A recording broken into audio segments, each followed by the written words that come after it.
자.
자, 기경계를 합시다. 칭의가리도 않고 소매가리도 않고 허무도 아니고 영도 아니고 오는 것도 아니고 가는 것도 아니고 다른 것도 아니고 같은 것도 아니 명기법을 가르치신 분 완전한 깨달음을 얻으신 부처님들 가운데 가장 훌륭한 슬법자인 당신께 경의를 표합니다. 자, 오늘 13페이지 대선사 행장을 읽어보도록 하겠습니다.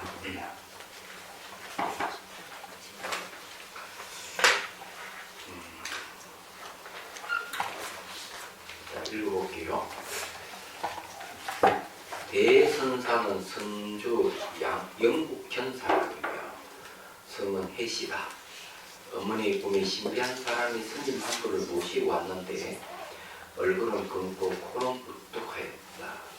침실에 들어오기에 사는 것을 물었더니 부학이라고 하였다. 꿈을 깨고 나니 태기가 있었다. 태어나던 날 흰빛이 밤을 깨뚫고 들어왔다. 온 동네 사람들이 모두 놀라고 기이하게 생각하였다.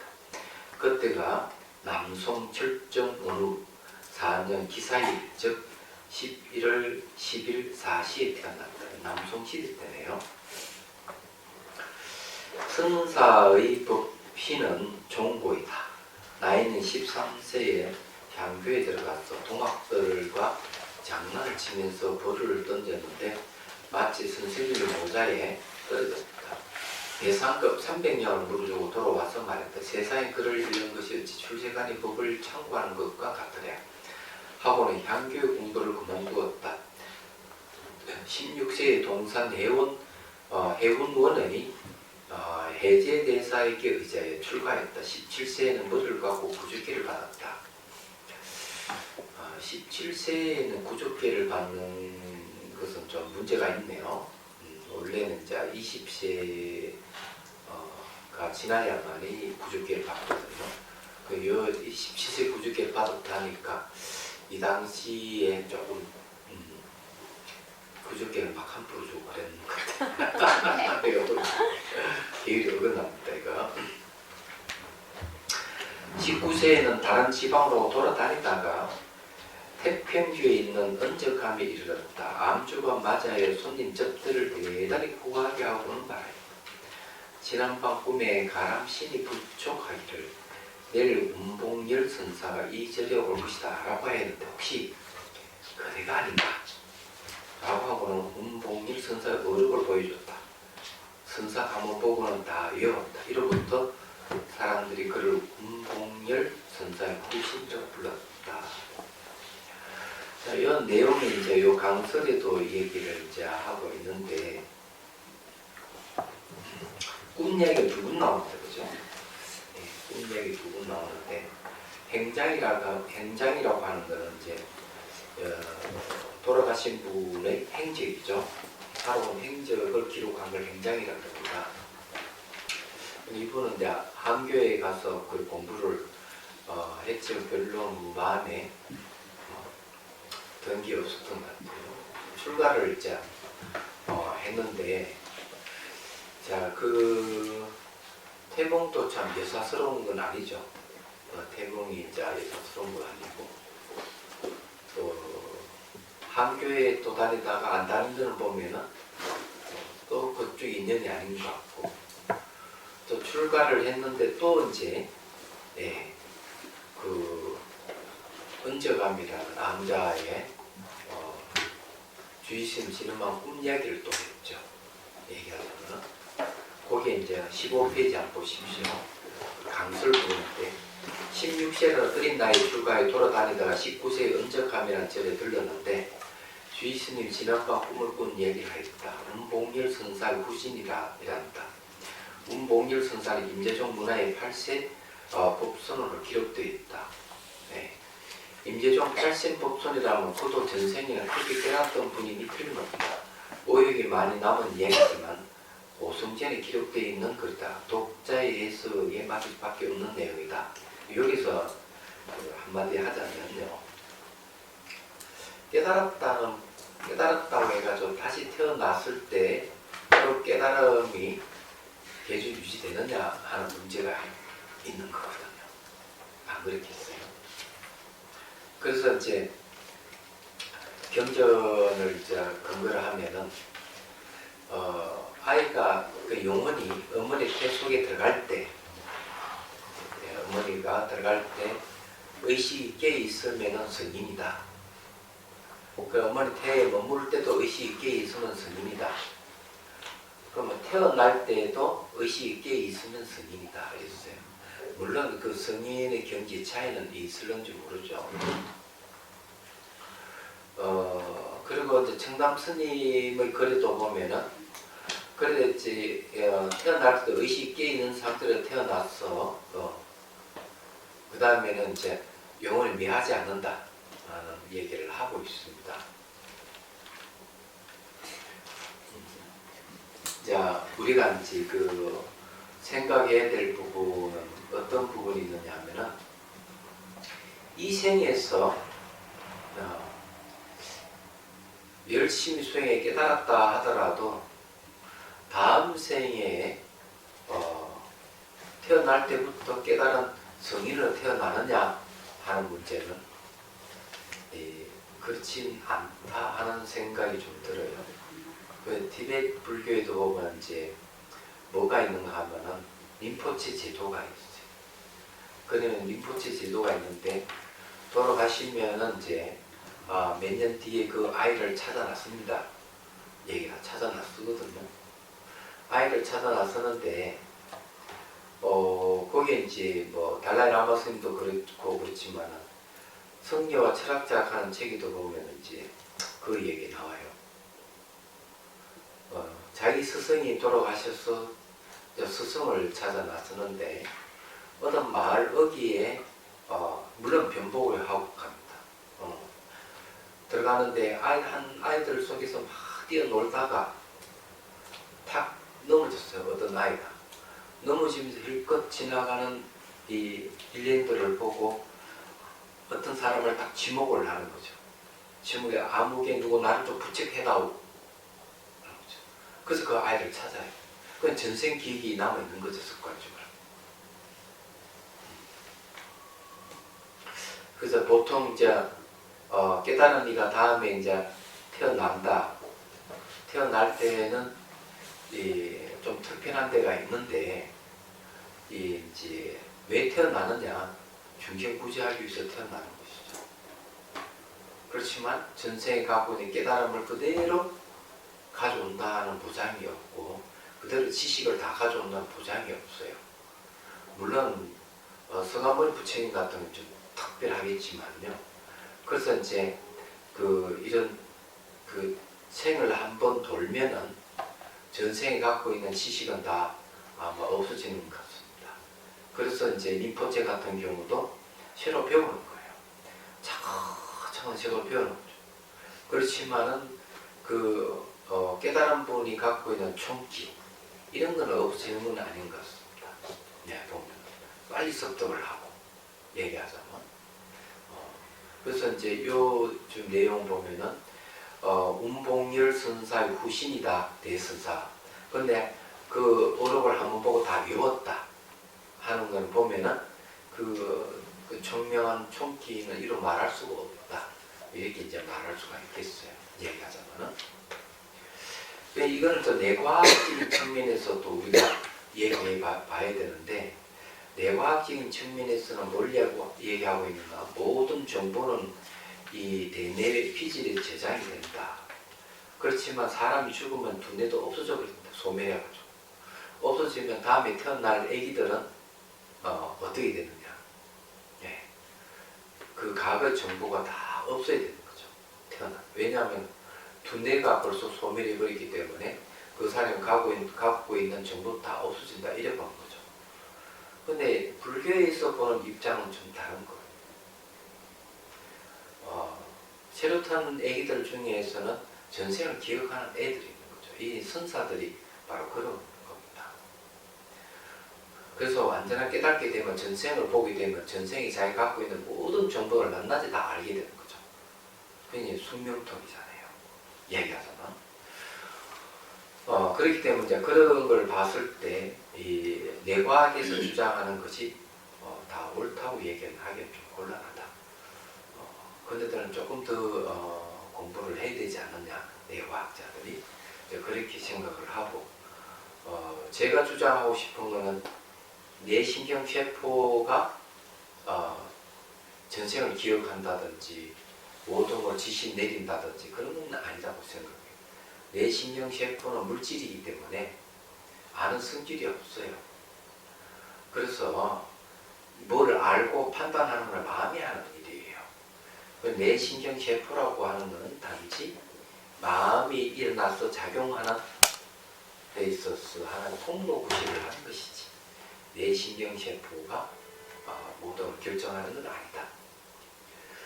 그런 걸 알 수 있는 게 뭔가 하면은 어느 그 뇌과학자도 그런 얘기를 했어요. 외부의 자극이 약해지면 치매 증상이 온다. 그 말은 무슨 말인가 하면, 결국 이 뇌신경세포라고 하는 것은 우리 살고 있는 환경과 밀접한 관계를 갖고 있기 때문에 뇌신경세포가 독자적으로 모동을 한다고 하는 것은 어불성설이다. 그죠? 맞아. 그런 걸 우리가 생각해 봐야 돼요. 그래서 이 최신과학이라는 뇌과학자들이 말이 다 전적으로 옳다 하기보다는 조금 더 세밀하게 연구를 해볼 필요가 있다고 이제 제가 말씀드릴 수가 있습니다. 이 꿈 이야기는 이제 서가모니 부처님이 그 출생할 때도 그 마야 부인이 이제 아기를 가졌을 때 태몽 꿈을 꾸죠. 그 여러분들 다 태몽 있죠. 태몽이라고 하는 건 애견하는 애견몽일 수가 있고, 또 그 사람이 갖고 있는 심리를 표현하기도 하고 그러는 겁니다. 저도 태몽이 있어요. 제 태몽 이야기해 드릴까요? 네. 내가 궁금한 거 얘기만. 재밌으니까. 그 어머니가 이제 어느 조그마한 동산에 같은 데 올라갔는데 그 수많은 숟가락들이 있는 거죠. 옛날 숟가락 있잖아요. 그래 어머니가 그걸 치마에 담았거든요. 네, 양 뒤로 막 빵빵하게 담으니까 한 노인이 찾아와 이제 그만 담아 충분하다 이렇게 얘기를 하더래요. 제 태몽입니다. 딱 맞네요. 네? 자 이제 15페이지 이제 봅시다. 처음에는 조동종의 스승들을 참내하고 그 뜻을 다 얻었으나 선사는 오히려 만족하지 못했다. 정화 2년 임신년 선사의 나이 24세에 담당 무준 화상을 참여해 4년간 시공하고 크게 이해하는 바가 있었다. 자 여기에 이제 그 강설 부분 보면 선상 처음에 조동진 스승을 참여했다고 한다입니다. 그래서 요건 좀 관계가 있어요. 조동종은 묵조선을 주장합니다. 조동종은 묵조선을 주장하기 때문에 그 묵조선이 잘못된 것을 비판을 하거든요. 근데 이 비판을 할 수 있었던 것은 본인이 직접 이렇게 초기에 이 조동종의 수행을 했기 때문에 그렇다고 볼 수 있습니다. 조동종이는 중국 선종은 초조 달마대사부터 시작해 당나라 때 육조에 있는 스님 이르러 남종선이 크게 성행됐다. 이 해는 스님 문화인 청운 행사의 계통으로부터 5대1 양계 선사가 나와 동산의 몸을 크게 선풍을 진작하였다. 또 그의 제자 조선 본적에 의해 역시 선풍이 크게 일어나므로 두 사람이 살던 산 이름의 첫 글자를 취해 조동종이라 이름을 붙여졌다. 그뿐만 아니라 당시 선불교에 크게 성행하여 임재종, 부반종, 유한종, 우문종 등 5종파가 있었고 임재종에서 나머지 항용파가 양기파 합해서 5가 7종이 있었다. 선사가 4년간 시공하였다는 담당 무준화상 임재종 항용파 있습니다. 네. 자, 이 얘기를 하고 있네요. 양기선사의 일화를 간단히 얘기하면은 어린 사기 때 이제 반야신경을 연대 반야신경 중에 뭐가 있는가 하면 공중무생 무수상행신 무안이비설신이가 있습니다. 무안이비설 안이비설신이가 없다. 그래서 자기는 이렇게 그 구조에 대해서 이양기 스님이 손을 만져봐 나에게 눈도 있고 코도 있고 다 있는데 왜 없다고 했을까? 이 하나의 의문이 양기 스님이 큰 스님이 되게 했던 내용입니다. 나는 다 있는데 왜 없다고 경전에서 얘기하느냐. 그런 유명한 일화입니다. 자, 그 다음에 봅시다. 담당 무준화상이 임종하면서 원흥급권 선사를 참여해 큰 일을 성취하도록 하라고 지시했다. 선사가 선화 4년 이민년 34세 때에 원흥 선사를 참여하려고 하였으나 원흥 선사는 멀리 장산 땅에 계시다. 그래서 태평사의 평보룡 선사에 의지하고 있다. 자, 여기서 이제 나이를 한번 보죠. 이 선사가 이제 담당 무준 선사를 만났을 때 24세였습니다. 10년이 지나고 난 다음에 원흥 선사를 이제 만나고 하죠. 그때가 34세 10년입니다. 제가 이 이야기를 왜 하느냐면요. 선은 분명히 도노법인데 도노법인데도 불구하고 장장 10년이라는 수행을 거쳐간다는 거죠. 도노법이 참 무식하죠. 생각에 도노법은 다 바로 법문을 따라 바로 깨닫는 걸 얘기하는데 왜 10년의 세월이 이렇게 흐를까? 이거 한번 생각해 봐야 돼요. 선사들이 선종이 선이 최고다, 도노법이다 이렇게 얘기하지만 선사들 행적을 잘 살펴보면 그 도노하기 위해서는 수많은 시간이 걸렸다는 걸 알 수가 있습니다. 얘기하자면 그래서 도노법이 무색하다 이렇게 말씀드릴 수가 있는 거죠.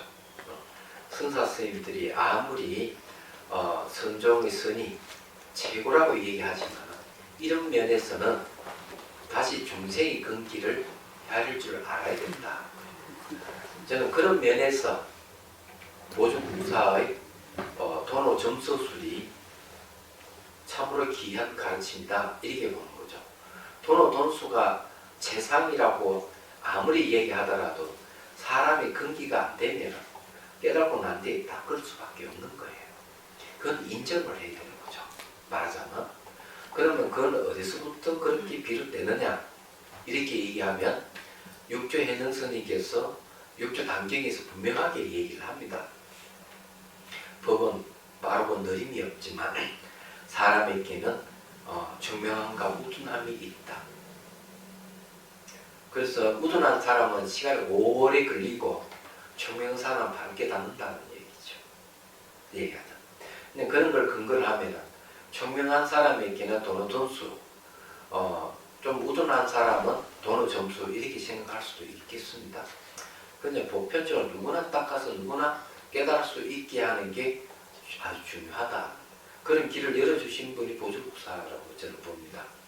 그런데 불구하고 지금의 선사들은 계속 도노 돈수만 주장하고 하는데 현실은 도노 돈수를 주장하지만 밑에 배우는 스님들이 돈 종수가 안 된다는 데 있으시죠. 얘기하잖아. 이런 생각을 해봐야 된다. 이상과 현실이 상당하게 괴리감이 있는 것이죠. 그래서 막무가 막합파식으로 무조건 선이 좋고 선이 최고다 이렇게 하면 곤란하다. 그래서 이제 해국 스님도 해국 선사도 그렇게 인정을 했어요. 선종이 선이라 하는 건 불교의 많은 수행법 중에 하나다 하고 당당하게 선언을 하신 것이죠. 그게 올바르다. 제가 보기에는 그렇다는 것이죠. 그래서 이제 이 내용을 대선사가 그렇게 아주 총기가 아주 활발한 분인데도 불구하고 소송을 여러 번 거쳤으면서도 깨달음을 얻지 못하고 오늘 극건선사 만나서 깨달음을 얻거든요. 그 생각해 보면은 여러분들이 그걸 이해를 하셔야 돼요. 제가 무슨 말을 하고자 하는 의도는 아셨죠? 네. 그렇지만은 선종의 이 선법, 이 선수행법이 별볼일 없다 이런 소리는 아니에요. 그 수행법을 접하는 수행자들의 근기가 차이가 있다 이런 얘기예요. 말하자면 자,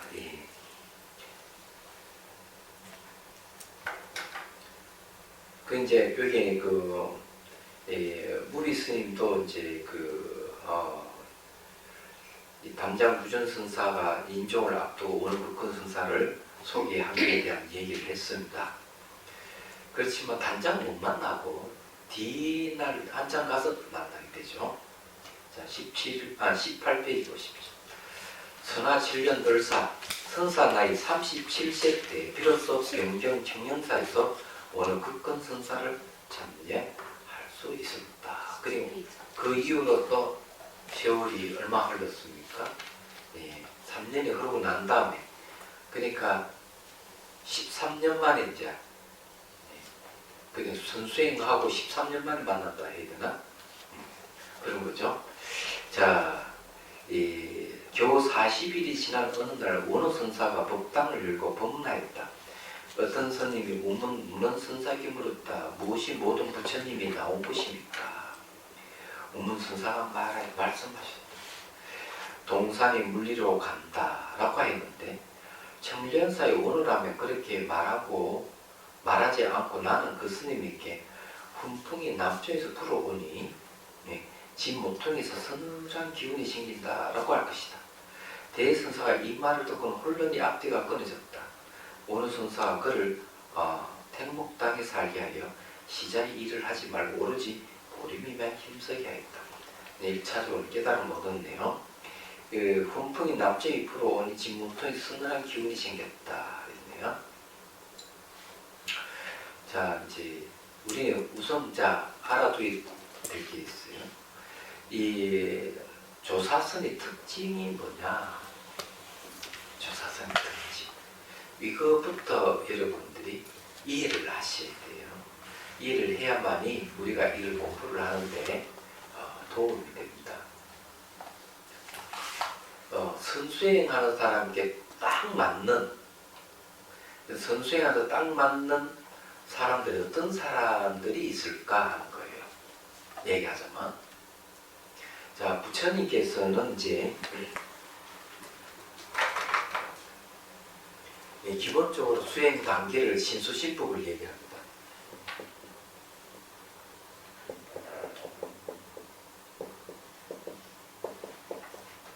이 법이라고 하는 것은 이거는 수행의 수단이 됩니다. 법이라는 것은 이 수행의 수단으로 우선 먼 것 관찰하죠. 그 다음에 몸이 소멸하면 감각 관찰 들어가죠. 감각에서 들어갑니까? 마음으로 들어가면 여기서 누가 있나? 깨달음이 일어난단 말이에요. 열반을 얻게 되죠. 그런데 선은 옴, 노, 감각, 노 바로 마음으로 들어가는 걸 얘기합니다. 그러면 이게 마음으로 바로 들어가는데 뭘 쓰느냐 하니까 응구를 사용한다. 그래서 이 조사의 본문을 딱 들어보면은 우리가 보통 이제 선수행 이야기하면 법상에 올라와 사마타가 어떻고 이파사나가 어떻고 이런 방법을 얘기해 줄 건데 그런 얘기가 아니에요. 얘기하자면 모든 부처님 나온 곳 이러니까 훈풍이 남쪽에서 불어오니 지목대 서늘한 기운이 생겼다 이렇게 얘기합니다. 그건 뭡니까? 응구입니다. 이 응구를 잘 분석할 줄 알아야 돼요. 네. 이 응구를 분석을 하는데 응구가 갖고 있는 경지를 파악하는 데 있어서 어리선의 수준에서 파악하는 게 있다. 두 번째는 열애선이죠. 열애선의 수준에서 파악하는 게 있다. 그 다음에 이제 조사선의 수준에서 파악하는 게 있다. 그러면은 이 단계는 어떤 것이냐 이죠. 그래서 이 응구가 품고 있는 이 뜻을 명확하게 잡을 줄 알아야 돼. 그래서 이게 어리선 수준은 언어를 근거로 해서 파악하는 거고, 열애선은 뭔가 응구를 통해서 바로 말과 생각을 떠나는 불이문자의 경계를 들어가는 거고, 조사선은 응구를 통해서 즉각적인 바로 마음의 본성을 바로 봐버리는 수준으로 들어가는 거예요. 그냥 차원이 있는 거예요, 이게. 그런 응구를 분석을 못하면, 분석할 수 없으면 안 되는 거예요. 응구에는 뜻이 있기 때문에. 근데 이 뜻을 잡는 때는 몸 관찰한다든지 감각 관찰이 아니에요. 그래서 제가 말씀드리고 싶은 건 조사의 응구든 또 부처님 응구든, 부처님 응구 중에서 건강경에 나오잖아요. 범수유상 계시엄망, 그거는 의리선 수준, 약견 재상 비상, 그거는 열애선 수준, 적견열이라고 하는 조사선 수준. 이게 있는 거예요, 이게 뜻이.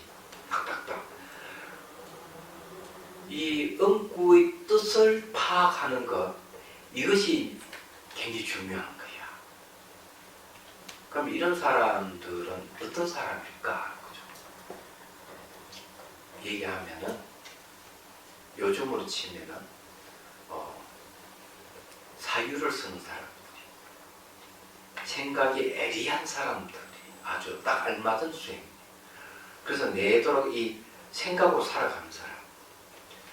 이제 그런 대표적인 사람이 누구냐 하면, 예를 들어서 얘기하면은, 요번에 이제 트래킹 명상의 대표적인 사람은 신교수 같은 수행. 거의는 감각을 이해를 못하는 거예요. 몸이라는 감각의 관찰을 전혀 이해를 못하는, 오로지 이 중론에서 공성에 대한 사유에 아주 투철한 사람. 마찬가지로 사유에 투철한 사람들이 이 응구를 붙들고 수행하는데 딱 맞다. 응구는 몸도 아니고, 자, 응구는 몸도 아니고 감각도 아니에요. 그래서 몸과 감각을 대신한 게 응구예요. 이 생각하면 여러분들이 이해가 올 거예요. 조사의 응구.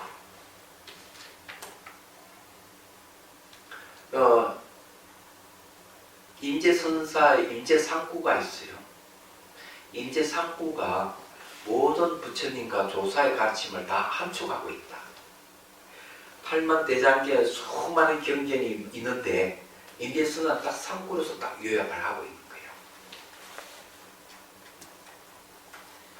그게 뭘까? 어느 스님이 와가지고 무엇이 부처입니까? 임재선님이 뭐라고 얘기하는가 하면은 신청정, 마음이 청정하는 게 부처다. 무엇이 법입니까? 그러니까 신강명, 마음의 빛이 법이다. 그럼 뭐가 도입니까? 이러니까 첫째 걸림없는 깨끗한 빛.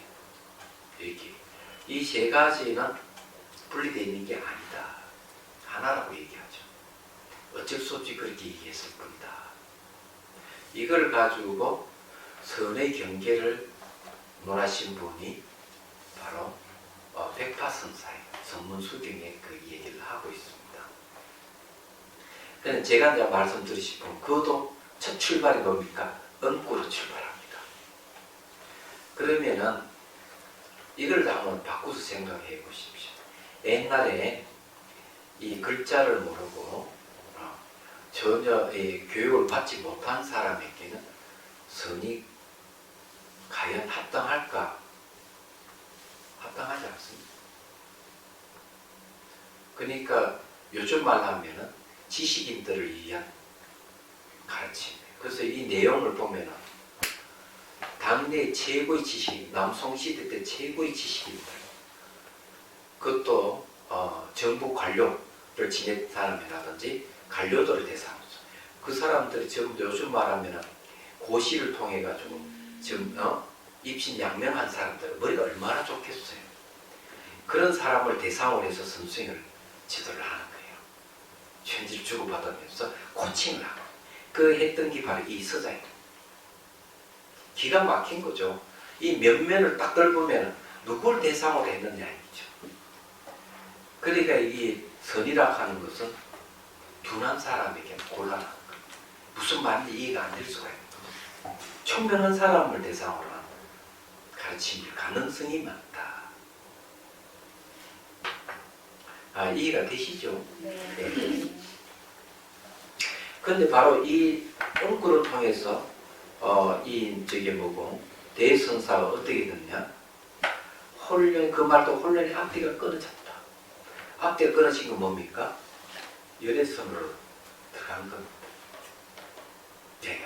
열애선은 불이 문자를 세우지 않는 것이죠. 그 열애선 중에서도 열애선은 건과 실이 있는데 건은 방편이거든요. 실은 이제 실제를 얘기하는데 아마 실로 바로 들어갔을 거라. 내용을 보면. 그래서 너 하지마 보림이 힘쓰라. 이렇게. 근데 이제 스승이 참 어느 스승을 만나느냐. 이때가 훌륭한 스승을 만났지 어느 선사를 만나가 40일 만에 다 깨달음을 얻는 거죠. 40일 만에. 이 스승의 역할이 굉장히 중요하다. 얘기하잖아. 거기에 이제 무비스님의 말씀을 한번 들어보죠. 드디어 스승 어느 선사를 참여해 겨우 40일 만에 깨달음을 이루고 보름이 들어가는 경위를 이뤘다. 어느 선사가 이끌어온 법문은 유명한 문선사의 화두 동상수상행이다. 그니 동쪽산에 무리를 간다. 모든 부처님이 나온 것을 지원받고 이에 대한 문선의 대답이다. 우선 동상수상행이란 말은 독중산에 무리로 간다라고 해석하고 동산이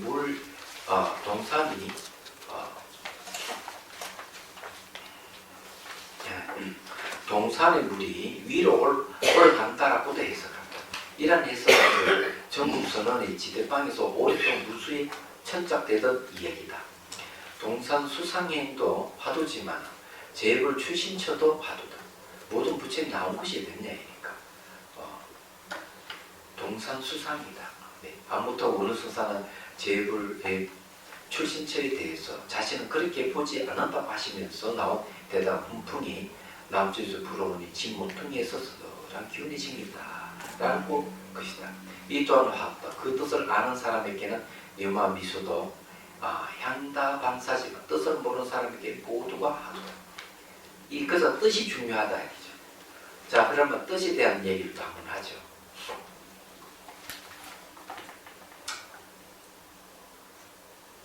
독서를 하면 여러분 책을 읽는다 이러면 제일 처음에 책을 이렇게 줄줄 읽으면은 뜻이 바로 도릅니까? 안 도를 수가 있죠. 네. 읽으면은 전체 줄거리 내용을 파악하게 되죠. 그러면 읽으면서 그 줄거리 내용이 드러나면은 뭘 잊어버리게 되죠? 읽는 것을 잊어버리게 됩니다. 그러니 읽기는 계속 읽지만은 뜻 줄거리가 드러나기 때문에 그 다음 또 반복해 읽으면은 그 줄거리 속에서 뭐가 나오죠? 줄거리 요약한 뜻이 드러나죠.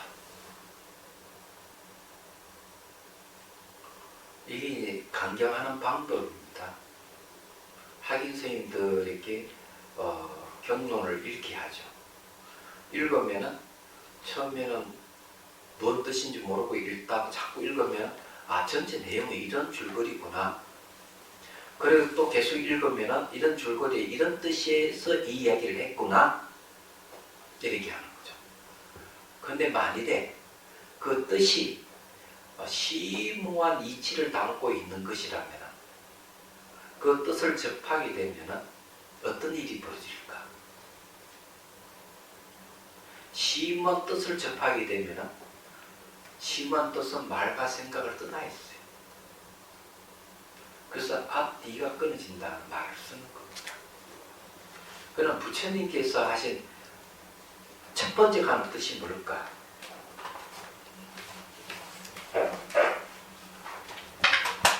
첫 번째 가는 뜻. 그래서 제1이라 첫 번째 가는 뜻.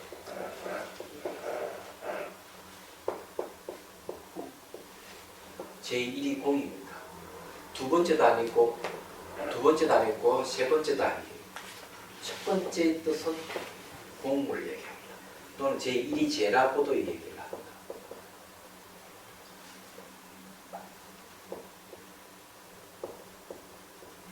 제1이제. 그래서 이제 이렇게 얘기를 하고 있죠. 말은 이런데 실제 이제 수행해서 그 엉구를 탁 들었을 때 말과 생각이 탁 끊어지면서 이거 쫙 들어가 버려요. 그래서 엉구가 중요한 거예요. 그런데 들어가지 못하면 여기다 하도가 된다 이러는데 엉구를 듣고 이 대승사멸처럼 바로 그냥 말과 생각 끊어진 경계로 쫙 들어가면 좋은데 들어가지 못하면 엉구를 붙들고 실험을 하는 거죠. 이게 이제 바로 참무라고 합니다. 이 하도를 참한다. 하도에 참여한다. 이걸 얘기하는 거죠. 그러면 이해가 되시죠? 세상에 수많은 글이 넘쳐나고 수많은 엉구가 있지만 모든 존재의 권위를 깨뜨릴 수 있는 뜻을 우리가 알아야 되거든요. 그 뜻을 탁 잡게 되면 말과 생각이 끊어진 세계로 쫙 들어갈 수가 있는 거예요. 과연 이런 분이 몇 분이 계실까? 자, 이게 이제 부처가 나온 곳을 얘기를 하는데 여러분들은 이 공의 뜻은 어떨까요? 공은 안가밖에 없다 그러죠. 자, 우리가 여기에 잘 보십시오. 제가 단서를 하나 제공하는 겁니다. 기경계에 보면은 생겨나지도 않고 소멸하지도 않고 그러면 모든 부처님 나온 곳을 얘기하는 것이고 그러면 그 올바를까 바르지 않을까? 올바르지 않습니다. 허무도 아니고 영혼도 아니고 오는 것도 아니고 가는 것도 아닌데 나올 곳이 어디 있어요? 오는 것도 없고 가는 것도 없는데 다른 것도 아니고 같은 것도 아닌데 무슨 오감을 얘기한다는 거예요 도대체. 벌써 그런 말을 던진 자체가 잘못이잖아요. 그러니까 대답이 뭘 나옵니까? 그런 부처님 나온 곳이 어딨냐 이러니까 동산이 물리로 간다. 아니 도대체 큰 산이 물리로 갈 리가 없죠. 그 말은 뭡니까? 말도 안 된다는 소리죠. 그런 질문 자체를 잘못했다는 거예요. 질문 자체가. 이 내용을 분석해보면 그런 거죠. 그래서 이게 선을 하시는 분은 엉구를 분석할 수 있는 능력이 있어야 돼요. 분석 능력 없으면 안 돼요. 왜냐하면 분석하지 못하는 것은 조명하지 못하기 때문에. 엉구를 즉각적으로 분석을 해서 분석 끝에 말과 생각을 딱 떠나는 거예요. 처음부터 바로 떠나는 건 듣고 바로 떠날 수 있으면 그 분석력이 번개같이 빠르다 미쳐봐다 볼 수 있죠. 미쳐하지 못한 사람은 맨날 며칠 분석을 해보면 그 궁극에 딱 만났습니다. 그 궁극을 만났을 때 말과 생각을 떠날 수가 있는 거예요. 근데 이제 원어권 끝은 사는가 훈풍이 남쪽에서 불어오니 진보성에서 서늘한 기운이 생긴다. 자, 이거는 이 내용은 이 중국의 그 환경하고 좀 관련이 있겠죠. 정말 이 남쪽에서 홍풍이 불어오면은 길 모퉁이에서 서늘한 기운이 생긴다면 이건 또 뭘 얘기할까? 그죠? 당연한 거 아니에요? 바람 불면 시원한 거 당연한 거 아니에요? 우리 걸어가면 조금만 바람부터 시원하잖아요. 네, 시원하다고 그러죠. 근데 왜 이게 화두로 될까요? 네. 근데 이 뜻을 통해서 말과 생각을 끊으신다면 대단한 일이죠. 그래서 우리가 좀 공부 좀 해봐야 되는데, 응구는 이게 좀 문제. 응구는 중국에서 쓰는 응구와 한국에서 쓰는 응구, 미국에서 쓰는 응구, 응구는 그 나라가 갖고 있는 문화와 관계가 있는 거예요. 생각해 보면요. 그렇기 때문에 우리는 이런 다시 응구를 배워가지고 화두를 참고한다 하는 것은 그 나라 문화부터 알아야 되는 일이 벌어지는 거죠. 이런 벌써 1000년 이상이 넘었는데 옛날부터 공부한다 하는 거 어떻게 생각하면은 그 나라의 문화를 다시 이해하고 새로 공부해야 된다는 시간의 흐름이 시간 너무 많이 걸리는 거예요. 그래서 어느 개혁이 필요하다는 거 얘기하잖아. 잘 생각해요. 같은 문구라도 중국 사람들이 이해하는 거하고 한국 사람이 이해하는 것은 미국 사람이 이해하는 다를 수가 있는 것이죠. 그런데 우리가 이 응구를 통해서 가려내는 게 뭘 가려내느냐면 법을 가려내는 겁니다. 법을 가려내는, 이걸 법을 가려내는 걸 갖다가 택법이라고 하는 택법. 법을 선택한다는 거죠. 얘기하잖아. 그래서 이 문구 속에 제1위 공을, 제1위 제를 탁 잡아내면은 바로 말과 생각 끝나게 들어간다는 얘기죠. 자, 그 다음 한번 봅시다. 이 말을 들은 선사는 앞뒤가 끊어졌다고 과했는데, 여기서 앞뒤가 끊어졌다는 말은 그 말에 아무런 생각도 지어낼 수가 없었어. 의식의 흐름이 은산철벽과 같이 되었다는 뜻이다. 그러니까 의식의 흐름이 그만 끊어졌다는 거죠. 자, 모름지기 화두를 참고하는 가난성 수행자는 대선사와 같이 조사 일구에 혼란이 앞뒤가 끊어져서 의식이 은산철벽과 같이 되어야 비로소 참선이 입문했다고 할 수가 있다. 자, 이거는 이제 좀 요게 한마디 더 붙여야 돼요. 앞뒤가 끊어진 것도 두 종류가 있어요. 여기 저기 무비스님께서 얘기한 대로 이 앞뒤가 끊어진 것은 아직까지 본본에 들어가지 못한 마음의 본성에 들어가지 못한 그 입구까지만 얘기하는 거예요. 이해하자. 그런데 여러분 잘 알다시피 불이문자에도 문자를 세우지 않는다. 이게 불이문자의 경지예요. 네.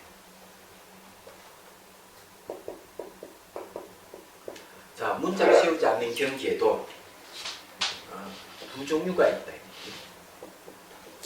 금과 실이 있다. 이걸 생각을 해봐요. 그러면 내가 마음의 본성이 못 들어가는 것은 번외다. 똑같은 문자를 세우지 않는 경기라 실이 들어가는 것은 그런 이제 진짜 본성이 들어간 걸 얘기하죠. 그럼 보림한다고 얘기하는 것은 권이 아니고 실이라고 보는 게 맞다. 이걸 분석을 해보면. 그래서 저는 무비스님 말씀을 찬성하지만 그래서 한 발 더 들어가야 된다. 그렇죠? 얘기하자면 이게 은산철벽이라는 말인데 앞뒤가 끊어져서 은산철벽이 됐다. 마음 상태가 이런 걸 달마스님께서 이런 말이죠. 바깥 반연을 다 씻고 안에 흔들거리는 마음이 없어야 하니 마음이 장벽과 같이 된다. 마음이 장벽과 은산철벽과 장벽같이 됐을 때 비로소 도에 들어갈 수가 있다. 이 무심 공부에 사는 얘기예요. 말하자면은 조사 일구의 이 생각과 말이 끊어져 버려서 끊어진 상태에서 본성이 드러나면은 조사선이 돼버리고 본성이 바로 안 드러나면 열애선이 되겠죠. 얘기하잖아. 자, 그 다음 봅시다. 자, 만약 한 생각을 한 시간을 자선하면 하도 수십 번씩 왔다 갔다 한다면 미륵 부처님이 출연하실 때까지 참고하더라도 헛수고에 불과하다. 대선사의 이와 같은 공부 행직이 참선하는 납대 훌륭한 본보기가 되기 때문에 서장을 가나성 공부의 제1지침서라고 하는 것이다. 자, 제1지침서라고도 되지만 제1코칭서도 됩니다. 이게 제가 말 한마디마다 다 딴지를 걸고 더 붙이죠. 후학이기 때문에 그런 거예요. 자, 그 다음에 봅니다. 스승이 원어극건 선사가 대선사에게 소개한 우문문은 선사는 절강성 가옥년 사람인데 속성은 장씨다. 스님은 17세에 출가하여 교학과 계율의 깊은 지견을 얻었다. 그러나 교학에나 계율의 궁극적인 자신의 본본인 일대사를 밝히지 못함을 단식하고 곧바로 선의 길로 나아가서 설봉 의선선상의 문화에 들어가서 깨달음을 얻게 되었다. 이 스님은 지금의 광동성 유원현 북쪽의 문상 광태선언에서 5가 7종지의 문종을 새롭게 세워서 그의 종풍을 쩔치게 된 선사다. 문선사에게 나온 화도 적지 않다 이랬는데, 자, 여기서 우리가 노인에게 봐야 될 부분은 교학에는 계율이 궁극적인 자신의 본분인 일대사를 밝히지 못함을 단식하고 곧바로 선의 길을 나아갔다 했는데, 그러면은 초기에는 이런 일이 있을까? 초기 불교에 있다. 자, 사례를 들어서 얘기하면은 이런 얘기예요. 어느 아주 잘 사는 부자인데 자, 수행하고 싶은 마음이 이제 있는 거예요. 그래서 스님한테 찾아가서 제가 정말 수행하고 싶은데 방법을 알려주십시오. 스님이 이렇게 얘기해요. 그러면 스님들을 초청해서 공양 올리고 복을 지으십시오. 그렇게 하니까 그 다음에 어떻게 하지요? 하니까 스님 그 다음에는 이제 제가 지켜야 할 5개 8개를 주고 지키게 하고, 제가 5개 8개를 잘 지키고 있습니다. 그 다음 어떻게 하죠? 그럼 출가를 하십시오. 그래서 이제 출가를 해서 수행을 해요. 출가를 하니까 한 스님화가 아비달마를 가르쳐주고 한 스님이 또 스승은 또 계율이 돼서 이리쿵저리쿵 얘기를 하는 거야. 그런데 이 스님은 자기의 아비달마를 공부하는 목적도 아니고 계율을 내가 공부하는 목적이 아닌데도 불구하고 두 분이 와서 하니까 머리가 딱 아파. 머리가 아파가지고 그 다음에는 이 출가생은 흥미를 잃어버립니다. 흥미를 잃어버리고 그때부터 사람이 빼짝빼짝하니까 말라. 꼬쟁이 같이 말라. 그래서 이제 그러니까 스승이 고민이 될 거 아니에요. 제자 열심히 가르쳤는데 아비달마도 관심이 없어버리고 계율에 대해서 관심을 안 갖고 사람이 저렇게 병이 들 때 삐쩍삐쩍 말라가니까, 그래서 스승이 이제 자기 제자를 데리고 부처님한테 가는 거예요. 어찌했으면 좋겠습니까? 그러니까 부처님 딱 들으시더라고요. 스님은 그 계율 공부하지도 말고 그 아비달마 공부하지 말고 당신 마음 하나만 잡으십시오. 그거 하십시오. 근데 이 스님은 마음 하나만 잡고 수행해서 바로 아랍이 되는 얘기가 경전이 조기 경전이 나옵니다. 사람이라 하는 희한한 거야. 오로지 하나만 딱 그냥 붙들고 매진해 갈 수 있는 사람이 있으면 그런 사람에게 이 가르침이 딱 맞는 거죠. 이 문스님도 바로 그런 케이스라고 볼 수가 있는 겁니다. 제가 여러분들은 그렇지 않죠? 여기 앉아 있을 때는 딱 요것만 잡아야지 하지만 자 그냥 문 밖에 나서면 오늘 누구 만나야 되는데 오늘 뭘 해야 되는데 이런 생각이 꽉 찼잖아요. 그러니까 뭐 깨달음만큼 거리가 멀죠. 아, 명상하자고? 알았습니다.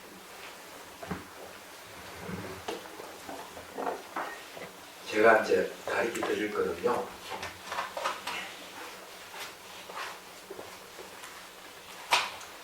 화두를 참 하기가 참 어려운 분들이 계세요.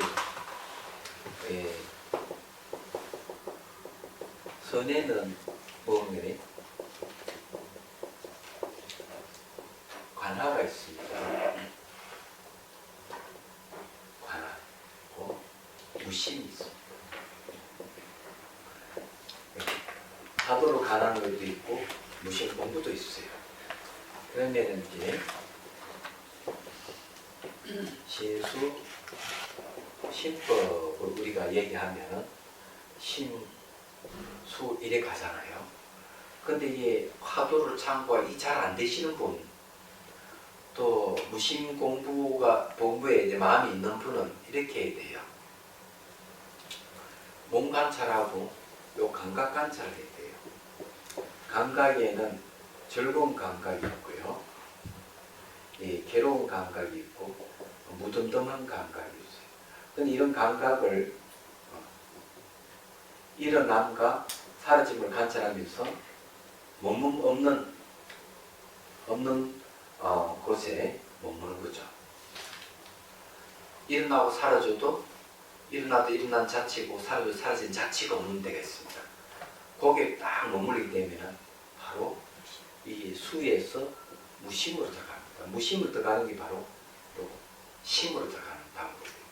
그래서 이 무심 공부에는 몸 관찰도 없고 감각 관찰이 없지만은 신순위법 과정을 거쳐도 무심으로 갈 수가 있다 이게 말하잖아. 여기 쉬운 방법이거든요. 그래서 이게 무심에 들어갈 수 있는 쉬운 방법을 가르쳐 드리겠습니다.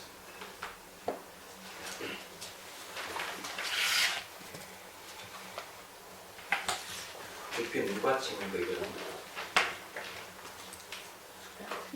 플러스 70. 예? 예. 3번 치고 끝날 때도 3번 치고.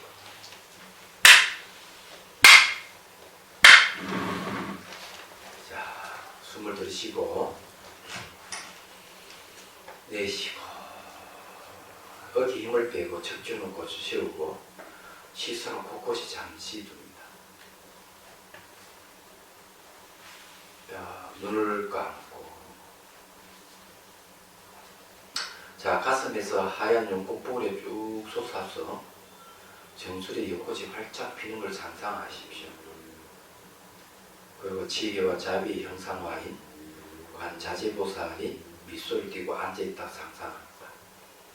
자, 이런 상상하는 것 자체가 고도의 집중력을 높여준다는 사실을 잊지 마시기를 바랍니다. 자, 오른손 들고 있는 감노수를 물이 부어줍니다. 맑고 투명한 물을 쭉 부어주십시오. 자, 지금부터 중요한 겁니다. 물을 부어줘 물이 몸에 착 달라붙어서 흘러내릴 때 나타나는 감각이 일어납니다. 그 감각을 잘 살펴보는 거죠. 지나간 감각은 돌아오지 않고 미래의 감각은 오지 않았었고 현재의 감각은 머물지 않는 듯한 머물러 버립니다. 그래 머리부터 발끝까지 한눈 다 돌으면은 훨씬 좋아요. 그리고 어떤 현상이 A락하는 현상, B락하는 현상 또는 머리에서 일어나는 현상, 발에서 일어나는 현상, 몸에서 일어나는 어떤 현상도 공통되는 게 일어나고 사라짐이고 일어나고 사라지면 공통되는 것은 머물지 않는다 했습니다. 그래서 흔적을 남기지 않고 머물지 않는 데에다가 머물게 되면은 여러분들이 바로 무심으로 가고 적합적입니다. 물을 부어주면서 고개에 머물도록 노력을 하십시오. 자, 그리고 이제 생각이 일어나거나 감정이 일어나면 어떻게 처리하느냐. 이거는 무심 공부에서 얘기한 대로 연기적각을 하게 됩니다. 생각이 일어난 즉시 알아차립니다. 뭘 알아차린 내용이 역시 생각의 자취를 남기지 않는다. 감각에도 자취를 남기지 않는데 머물 뿐만 아니라 생각도 자취를 남기지 않은 걸 알아차리는 겁니다. 그게 연기적각의 내용이에요. 이게 무심 공부하는 방법입니다. 생각이 가면 나오는 거니까 제가 얘기한 건 아니에요. 그래서 그 두 가지 감각에 머물지 않는 데 머무는 거와 생각이나 감정이 일어나면은 영지즉각에서 즉각적으로 만족을 제거하는 것. 이 두 가지를 계속하면은 무심 상태에 들어갈 수가 있어요. 자, 그렇게 해봅니다.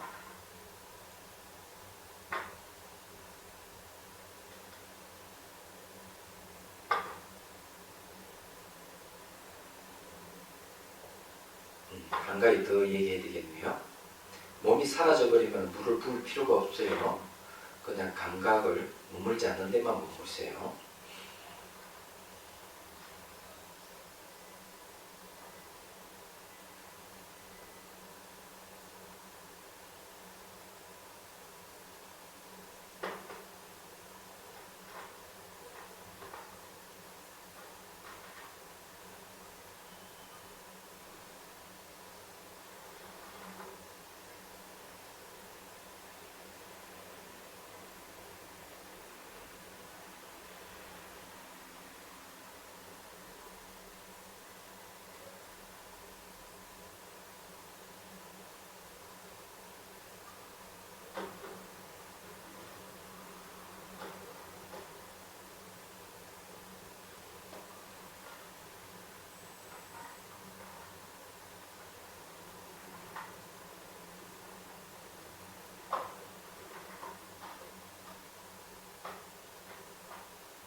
시간이 빨리 가네, 그죠? 자, 19페이지 좀 더 공부를 해봅시다. 혹시 이제 그 수행 연상이 생기고 이러면은 쪽지로 적어내시면 제가 코칭해 드릴게요. 자, 뒷날 오늘 극건선사의 방안에서 어떤 스님이 있음과 없음이 마치 등나무가 나무를 의지한 것 같다라는 화두에 대해서 묻는 것을 듣고는 대선사가 드디어 물었다. 자, 있음과 없음이 이렇게 서로 의지하는 것이 등나무가 나무를 의지하는 것 같다. 등나무 아시죠? 네. 나무가 있으면 등나무가 이거 줄기를 타고 올라가잖아요. 예. 들으니 당시에 오조 법연선사에게서 일찍 이 화두에 대해서 물었다고 하였습니다. 그때 뭐라고 말씀하셨습니까? 라고 하니 오늘 극근선사 웃기만 하시고 대답을 하지 않았다. 선사 말도 화사께서 이미 대중이 있는 데서 물었는데 지금 말씀하시는 것이 무엇이 문제이겠습니까? 오늘 극근선사 부득이해서 말씀하셨다. 내가 오조 법연선사에게 묻기를 있음과 없음이 마치 등나무가 나무를 의지한 것 같다는 뜻이 무엇입니까? 오조선사가 대답했다. 본을 뜨려고 해도 본을 뜰 수가 없고 그림을 그리려 해도 그릴 수가 없다. 또 물었다. 나무가 넘어지고 등나무가 말라버렸을 때는 어떻습니까? 오전 법연선사가 말했다. 서로 따르느니라 라고 했다. 라는 말을 할 때 대선사 그 자리에서 환히 크게 깨달았다. 그리고 말하였다. 저는 알았습니다. 라고 하니 오늘 극건선사 몇 달러의 인연을 하나하나 들어가며 따져 물었는데 모두 다 대답할 막힘이 없었다. 오늘 극건선사가 기뻐하며 선사에게 말했다. 나는 그들을 속이지 못하겠구나. 라고 하며 인제 정종기를 지어서 전해주고 기록을 관장하는 수임을 맡겼다. 선사는 이에 비로소 원하 극건선사의 제자를 했다. 자, 첫 번째는 이제 말과 생각 끊어진 자로 들어갔죠. 이때 와가지고 비로소 마음의 본성을 이제 보게 된 겁니다. 얘기하잖아. 그래서 이 마음의 본성을 이제 보게 됐는데 이 내용을 보면 재밌어요. 제가 이 엉구에는 뜻이 있다 그랬죠. 자, 있음과 없음은 유무를 얘기합니다. 유무는 나무에 등나무가 타고 올라가는 걸 비유를 하고 있죠. 자, 그러면은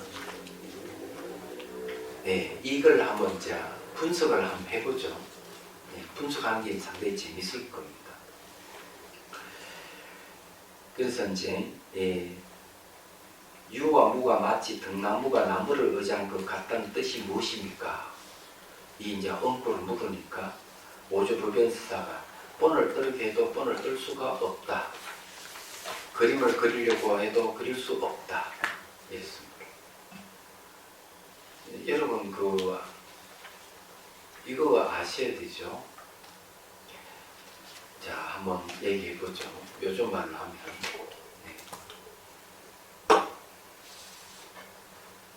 요거 보십시오.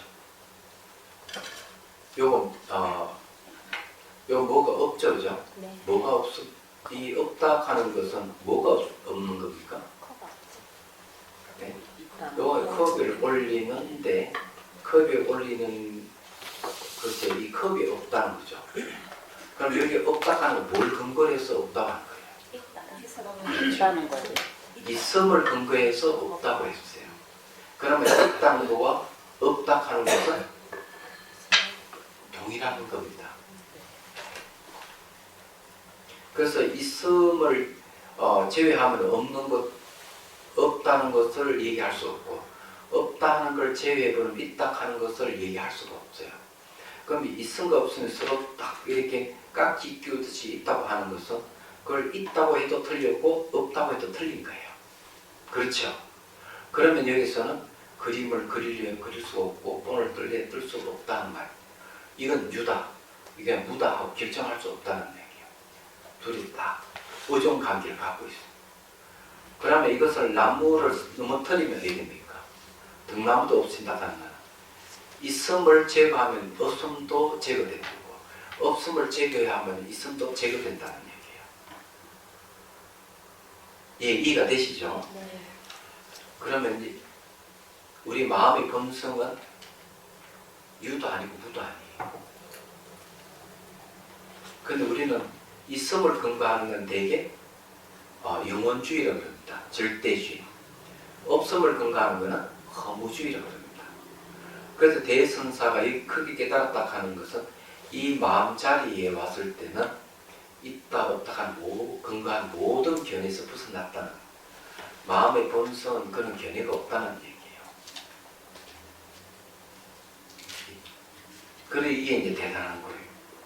그래서 그게 뭡니까? 있음과 없음을 떠난 자리를 굳이 이야기하면 공성이라고 해야 되는데, 공이라고 하는 것도 음구이기 때문에 공이라고 하는 말도 쓸 수가 없는 자리. 어쩔 수 없이 진여라 하지만 진여라 하는 말도 쓸 수 없는 자리예요. 그 자리는 모든 견해가 다 벗어나는 거죠. 우리 마음의 본성 그와 같다는 걸 얘기합니다. 그래서 여기서 이제 깨달았다고 하는 이야기 이제 말 그런 겁니다. 저는 알았습니다. 저는 깨달았습니다. 이런 소리예요. 그래서 오늘 그 건서 다시 좀 점검을 해보고 넌 확실히 깨달았구나 하고 인정을 해준 거죠.